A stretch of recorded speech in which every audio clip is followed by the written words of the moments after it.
Bonjour, bienvenue dans cette vidéo où nous allons parler de la circulation sanguine, lymphatique, énergétique pour faire face donc aux énergies parfois un peu plombantes des chaleurs ou des lourdeurs de l'été. Donc c'est parti, on va se mettre sur son tapis et on va déjà visualiser les différentes parties du corps et de notre système, de tous nos systèmes intérieurs qui sont liés à la circulation.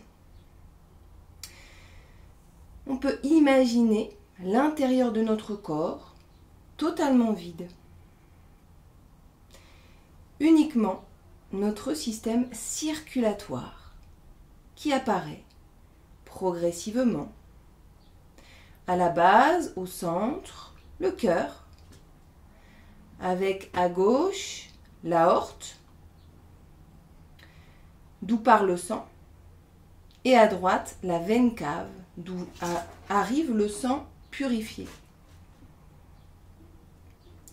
Et on peut visualiser un tas de petits vaisseaux de veines reliés à ces deux grosses artères veines qui vont envoyer le sang oxygéné, purifié dans chacun de nos organes, dans chaque partie de notre corps, jusque dans les extrémités, les doigts, les mains, les pieds, la tête. On se rend bien compte que pour que le cœur puisse envoyer ce sang dans les extrémités, dans les organes d'une manière efficace, il a besoin d'être puissant. Comment rendre notre cœur plus puissant? Eh bien, on sent bien que si notre respiration reste superficielle, le cœur a du mal à fonctionner. Donc déjà avec notre respiration. Donc je vais vous montrer après un petit exercice de respiration qui va permettre de fortifier le cœur, qui va donc permettre d'améliorer l'élasticité de nos vaisseaux. Alors, bien sûr, cela ne remplace pas un traitement si vous en avez besoin, mais réaliser chaque jour quotidiennement, ça va modifier un petit peu l'état de nos vaisseaux, l'état de la circulation. Cette respiration, elle est inadaptée pour les personnes qui ont des problèmes d'hypertension. Donc attention, les exercices de yoga sont à la fois insuffisants quand on a un problème grave, avéré, qui nécessite des soins médicaux, et à la fois très puissants, ce qui nécessite donc de faire attention aux contre-indications, d'accord ?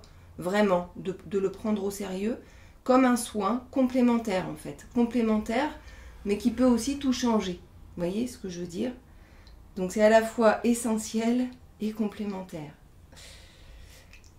Alors, donc pour faire cette respiration, déjà on va reprendre son souffle, on va vérifier là où on en est dans notre souffle. Donc on va faire des longues expires.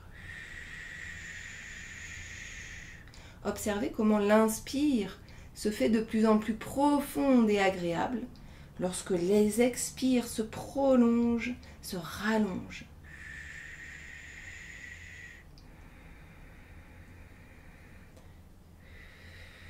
Donc on peut faire un peu du bruit sur l'expire, on peut expirer par la bouche ou par le nez comme c'est plus confortable pour vous.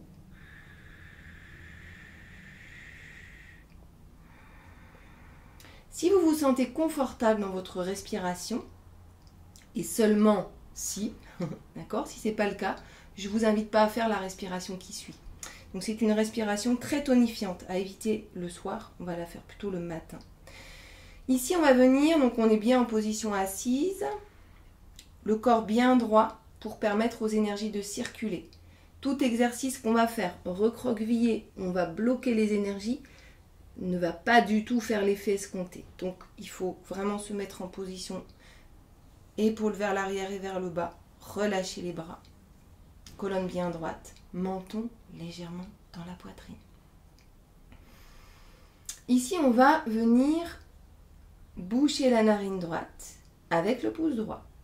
Et on va expirer d'une manière très vive, un maximum d'air, en très peu de temps, en creusant le ventre. L'inspire va se faire d'une manière plus ou moins passive. Et donc, on va faire ça côté gauche, puisque quand je bouche ma narine droite, j'expire, j'inspire avec la gauche. Et côté droit, donc en mettant le pouce gauche sur la narine gauche. Donc je vous montre, et ça on va le faire une dizaine de fois dans un premier temps. Et par la suite, vous pourrez essayer d'augmenter jusqu'à 20 fois. Donc au début, on peut le faire très lentement. Vraiment ressentir ce que ça fait. Si vous sentez que ça fait que le cœur s'emballe, ça vous met très inconfortable dans votre respiration, dans vos émotions, bah c'est que cette respiration n'est pas faite pour vous. Elle est assez puissante, hein. Donc quand on est dans un état de grande faiblesse, on évite ces respirations-là. C'est parti, test. Narine gauche. Narine droite. Expire, inspire. C'est parti, on enchaîne.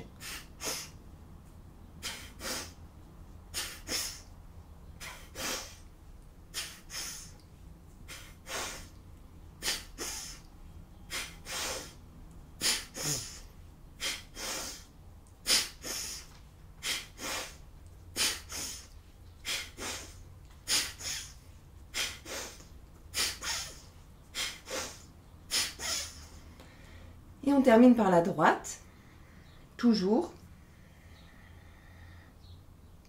Donc en bouchant la narine droite. Et on observe ce que ça fait. Donc normalement, on sent que c'est venu un peu chambouler dans la tête. C'est venu vider les sinus. Donc c'est une respiration qu'on évite de faire quand on a un rhume aussi, hein. Observez le rythme cardiaque, la circulation dans le haut du corps, dans le bas du corps. Donc cette respiration, elle vient influencer notre cœur, elle est très puissante.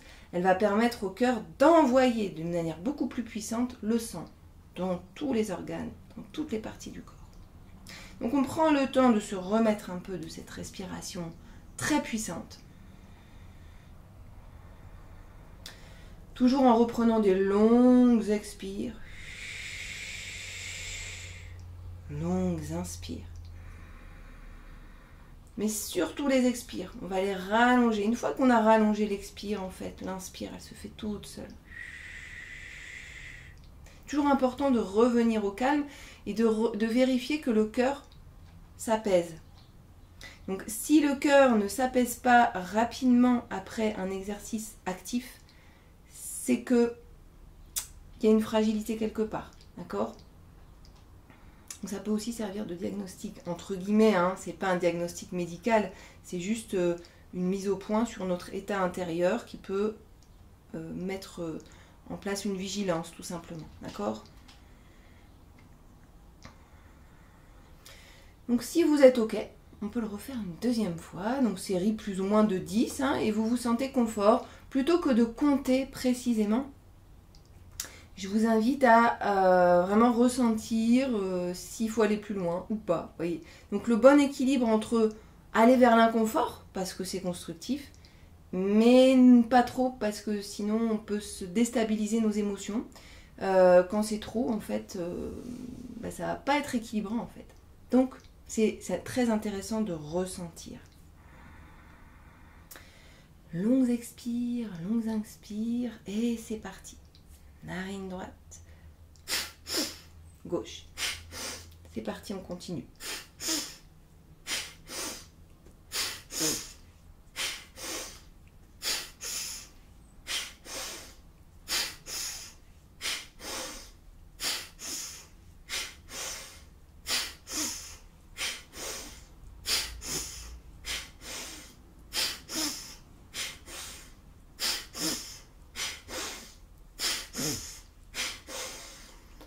Et on relâche.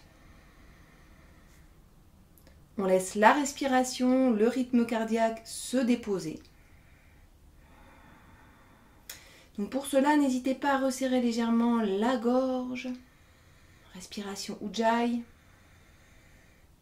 Pour faire un petit bruit quand vous inspirez, quand vous soufflez, quand vous expirez, ça vient faire prendre conscience du souffle qui rentre et qui sort par la gorge.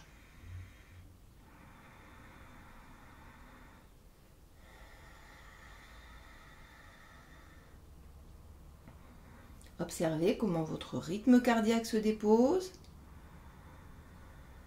comment les énergies, les fluides circulent dans votre corps. Et puis peut-être venir frotter les deux mains et boucher les oreilles avec les mains, comme pour se mettre à l'écoute des sons intérieurs. Donc ça, c'est quelque chose qu'on conseille aussi aux personnes qui ont des acouphènes, voyez. Et ici, on va se mettre à l'écoute des bruissements sourds du cœur qui bat et prendre conscience du trajet du sang qui est envoyé par le cœur dans les organes, dans les extrémités du corps. Et nous allons accompagner ce processus avec une respiration apaisante, équilibrante, régénérante, purifiante. Comme si à chaque longue expire, on venait nettoyer les énergies, le sang de tout le corps. Donc juste cette attention posée à la qualité, à la longueur, sans être dans la force de nos expires, va soutenir notre cœur dans ses efforts, dans la qualité de ses efforts.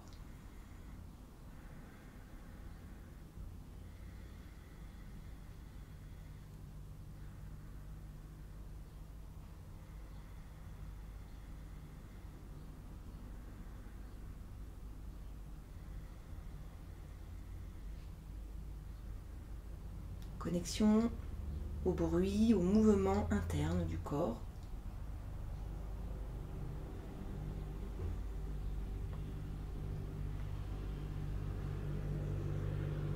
Et on relâche. On va juste faire quelques petits exercices complémentaires pour la circulation. Donc, au niveau de la nuque, on a une zone qui est également liée au système circulatoire. Donc on va venir essayer de détendre notre nuque. Donc je vous invite à venir pincer votre nuque très doucement. On peut se mettre ici dans la posture du diamant, donc soit sur les orteils, soit sur le dessus des pieds, qui va être très bénéfique pour la circulation, parce qu'elle va bloquer les énergies et la circulation des fluides dans le bas du corps, et ce qui va permettre, quand on va libérer, de libérer la circulation. Donc ça a l'air de rien, mais juste se mettre à genoux, en fait, c'est déjà un exercice de yoga très bénéfique. Ici, on va venir pincer avec toute la main les cervicales et la nuque. C'est un pincement très doux et très global, qui permet aussi de relâcher les mâchoires.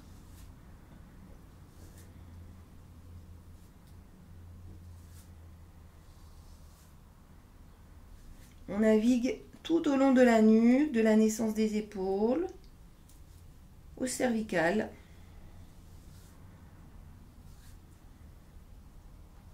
Ici, on peut pincer la naissance donc des épaules, jonction entre la nuque et les épaules. Et en maintenant la pression sur cet endroit-là, on va faire des petites mobilisations de la tête.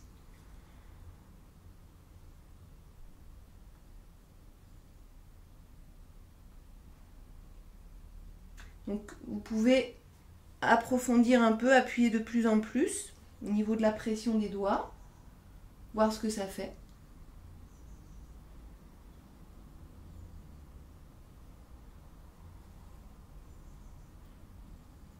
Donc n'hésitez pas à faire les mouvements qui vous viennent spontanément pour les mouvements de votre tête. Respiration toujours profonde et régulière. On accompagne les libérations énergétiques avec une respiration régénérante, soutenante.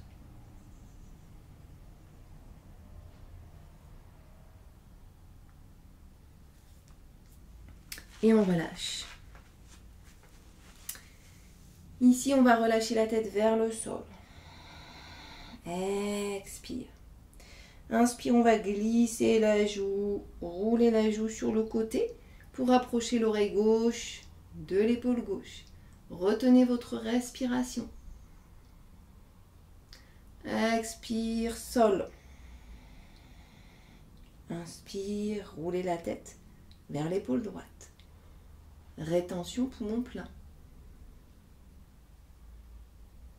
Et expire, sol. Je vous laisse faire ce petit exercice à votre rythme quelques fois.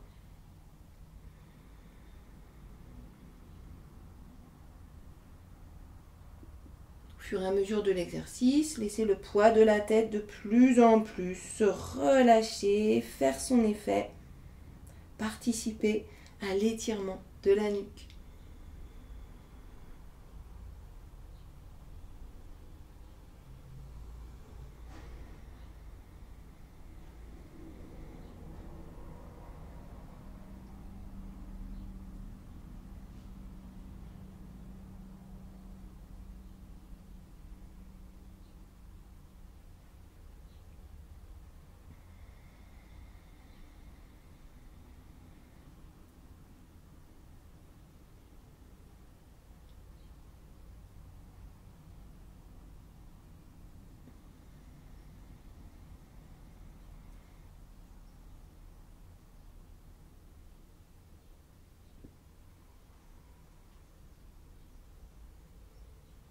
Quand vous sentez que ça a bien détendu, on va relâcher la tête vers le sol.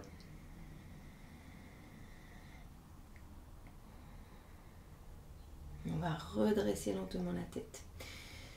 Ici, je vous invite à vous asseoir au sol. On va faire un petit exercice pour venir bloquer la circulation dans les jambes, de manière à pouvoir la libérer pleinement lorsque nous allons détendre. Alors, en fonction de l'état de vos genoux, je vous invite à vraiment ressentir ce qui est juste pour vous. Allez jusqu'où vous pouvez.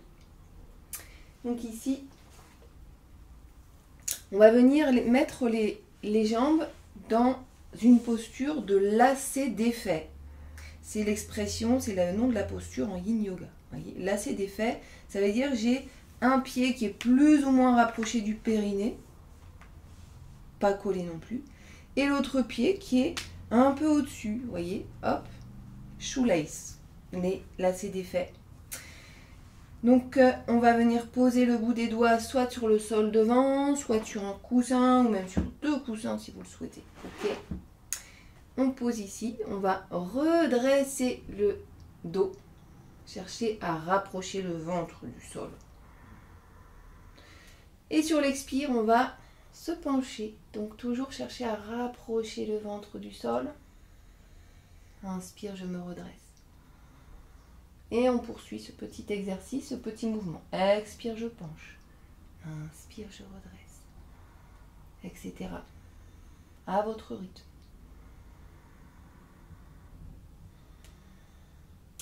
Si vous pouvez, on va venir, donc, soit on pose les mains au sol et on reste. On peut aussi mettre plusieurs coussins devant soi, poser, ancrer les coudes, les avant-bras sur le coussin. Relâcher la tête. Ça peut être juste ça, ok. Et pour les personnes qui se sentent trop à l'aise, si c'est possible, qui sentent qu'elles peuvent aller plus loin, on va chercher la posture du demi-lotus. Donc faites bien attention à vos genoux. Vous pouvez faire des petites mobilisations de la jambe pour tester un peu où vous en êtes dans votre genou. Et puis on va venir ici poser donc le pied droit sur la cuisse gauche. Ok. Et on va faire la même chose. Donc on se penche, on rapproche le ventre du sol. Si vous êtes souple, vous pouvez carrément poser les avant-bras au sol et poser la tête sur les avant-bras. Et ici, on va rester quelques instants dans cette posture. 5 grandes respirations.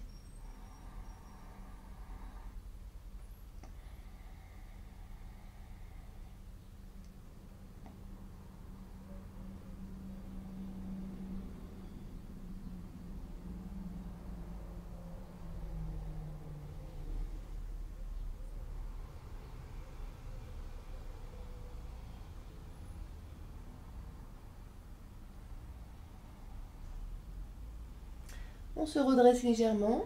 Si c'est possible pour vous, donc pour les personnes qui sont en demi-lotus, on va venir saisir les coudes avec les mains opposées derrière le dos. Et on va reposer la tête au sol ou sur un coussin. Donc ici, j'ai les coudes et les mains qui sont l'un dans l'autre. Et on relâche. Donc ça, c'est vraiment une posture. Si vous arrivez à faire le lotus entier au fur et à mesure, n'hésitez pas à le faire. C'est une posture qui va bloquer les épaules. On verrouille les genoux, on verrouille les cuisses, on verrouille le bassin, on verrouille les épaules. Et donc quand on relâche, ça fait un effet très puissant, vraiment de libérer toutes les énergies dans le corps. 5 grandes respirations.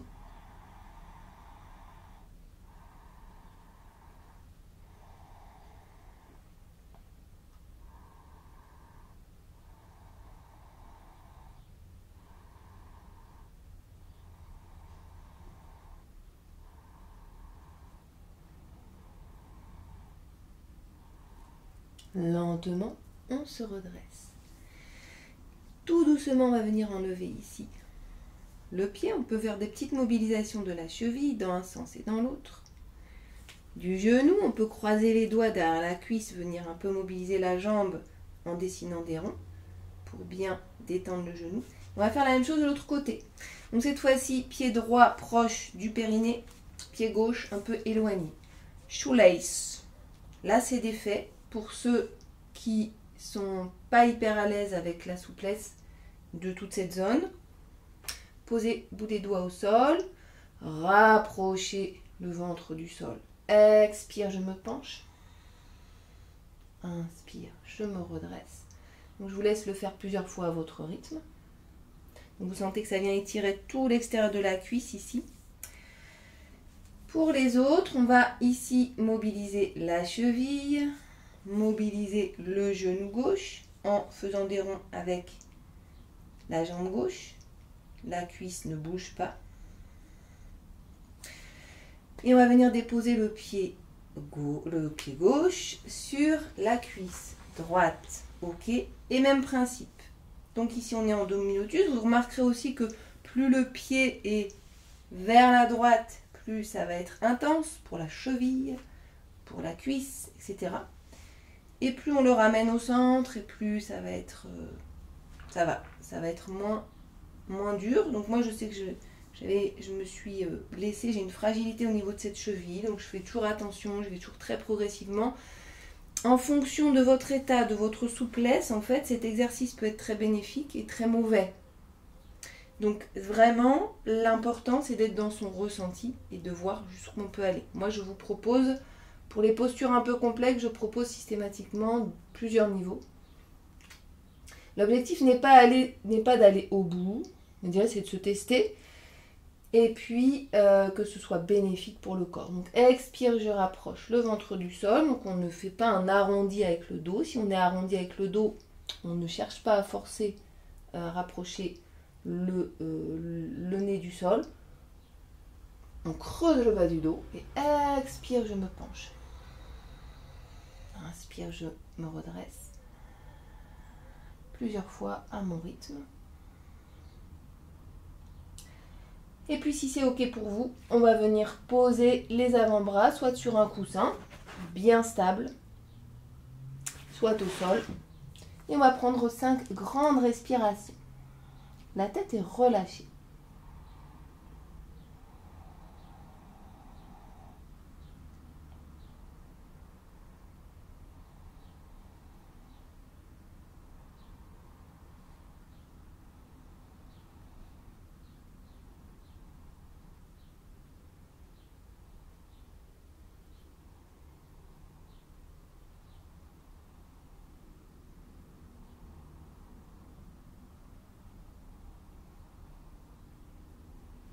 Et si vous pensez que vous pouvez aller plus loin, on va saisir les coudes avec les mains opposées derrière le dos et reposer la tête sur un coussin ou sur le sol. 5 grandes respirations.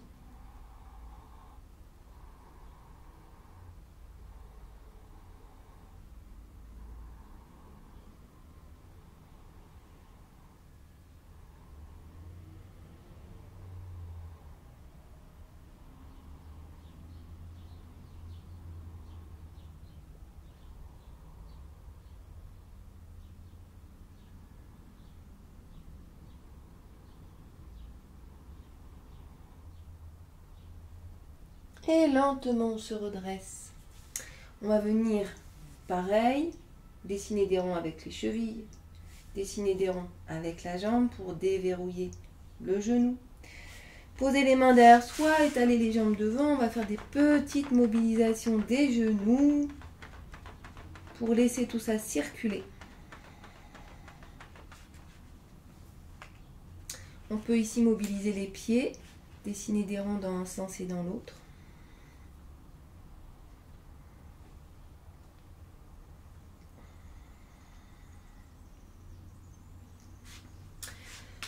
Et puis je vous invite à revenir vous asseoir sur un coussin. On va faire des petites mobilisations des bras. Donc cette vidéo n'est pas exhaustive. Il y a encore plein de petits exercices à faire pour la circulation du sang. D'accord ? Très très bénéfique en été.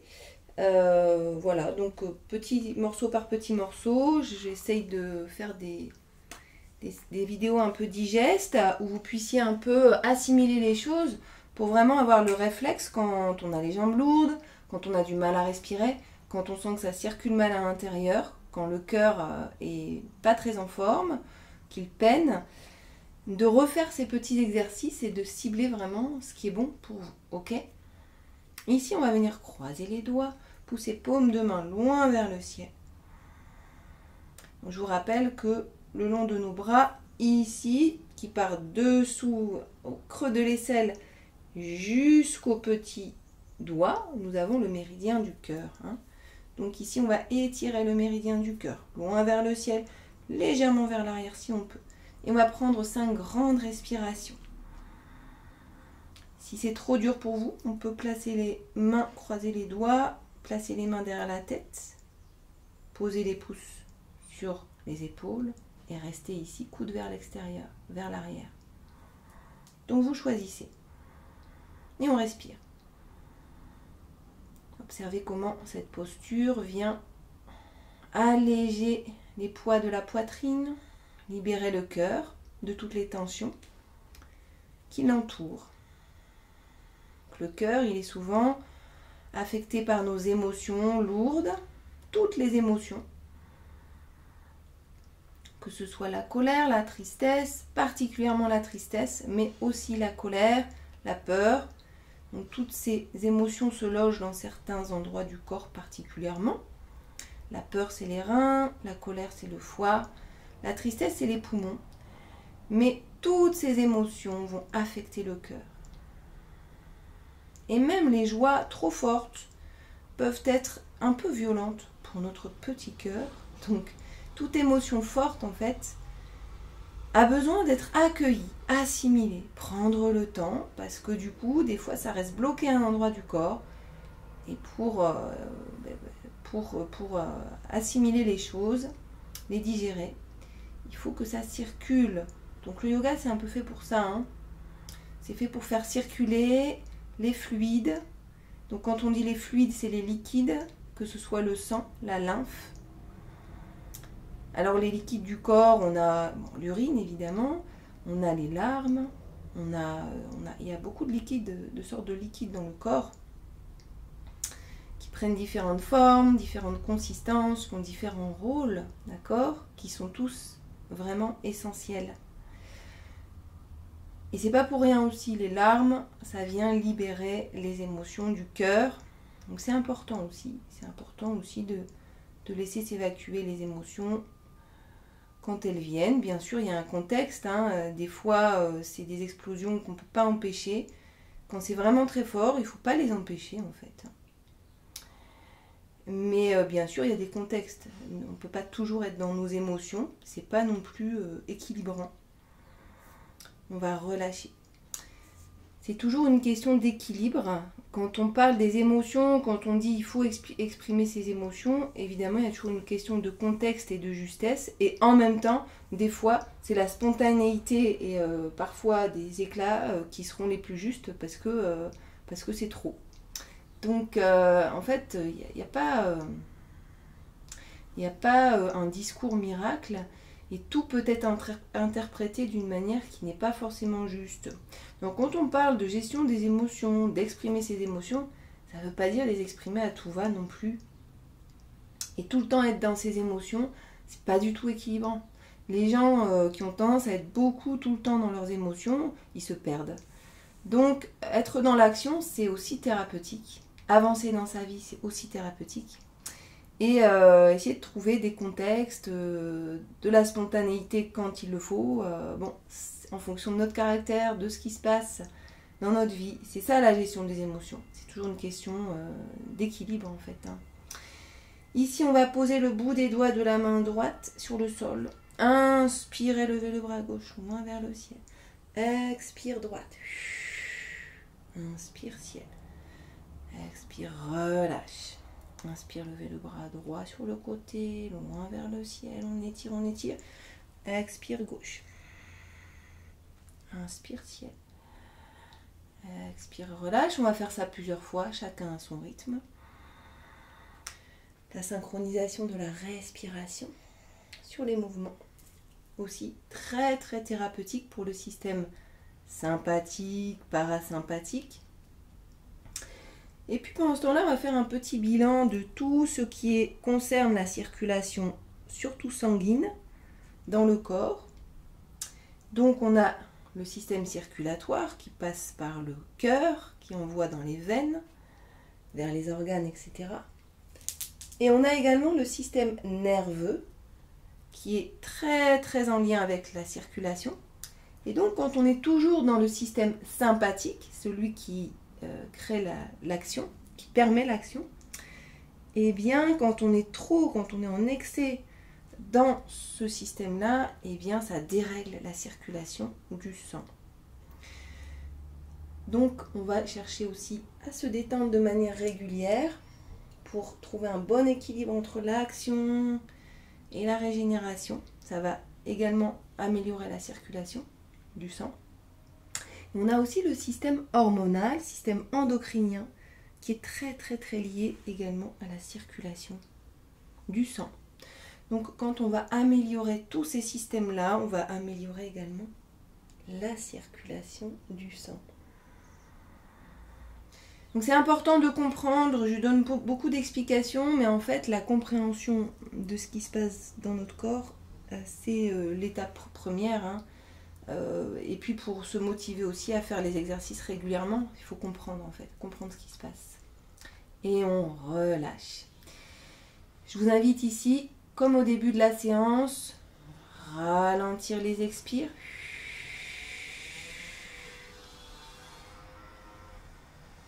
On peut resserrer très légèrement les muscles de la gorge pour connecter le souffle qui rentre et qui sort dans le corps, à travers la gorge. Prenez conscience de ce précieux élixir, le souffle vital qui vient nourrir vos fonctions vitales à chaque respiration. Plus nous en avons conscience et plus nous en prenons soin, plus nous mesurons l'importance d'en prendre soin dans notre quotidien. Ça ne veut pas dire que je suis tout le temps en train de m'écouter respirer. Ça veut dire qu'entre deux périodes d'action, je vais ressentir, je vais revenir dans mon centre. Et plus on est efficace dans ces petits exercices de régénération, et plus on va être efficace dans l'action aussi. Allez jusqu'au bout de chaque expire. Revisualisez le corps, l'intérieur du corps, comme un espace creux, vide, où n'existe que le système circulatoire, le cœur, l'aorte à gauche, la veine cave à droite, et tout un réseau de petites veines, de petits circuits qui vont envoyer, tous ces petits vaisseaux qui vont envoyer le sang dans les organes, dans les pieds, jusque dans nos pieds. Vous imaginez, le cœur envoie le sang jusque dans nos pieds, jusque dans notre cerveau, jusque dans nos bouts des doigts. Visualisez cela et ressentez comme si cette visualisation, ce qui est le cas d'ailleurs, venait renforcer votre système circulatoire.